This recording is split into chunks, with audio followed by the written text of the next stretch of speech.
आपने देखा होगा, जब हम किसी के चेहरे पर मुस्कान लाते हैं तो वह व्यक्ति भले कुछ न कहे, लेकिन उसकी दुआएं हमारे रास्ते आसान कर देती हैं।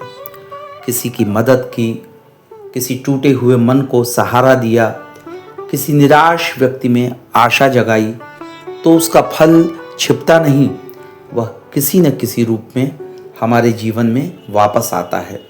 लेकिन जब हम किसी को दुख देते हैं, किसी का दिल तोड़ते हैं, किसी की आंखों में आंसू लाते हैं, तो उसका परिणाम तुरंत दिखाई नहीं देता।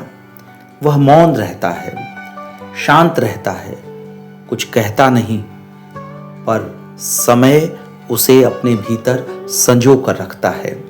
और फिर एक दिन वही मौन परिणाम हमारे सामने खड़ा होता है।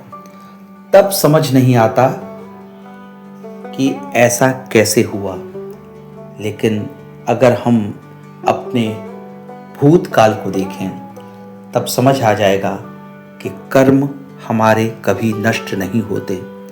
इसलिए जीवन में इतना ध्यान रखिए, यदि कुछ दे सकते हैं तो सुख दीजिए, यदि कुछ कह सकते हैं तो प्रेम से कहिए, यदि किसी के जीवन में प्रवेश करें तो उसके लिए आशीर्वाद बनिए, क्योंकि सुख का परिणाम बोलता है और दुख का परिणाम चुप रहकर भी सब कुछ कह जाता है।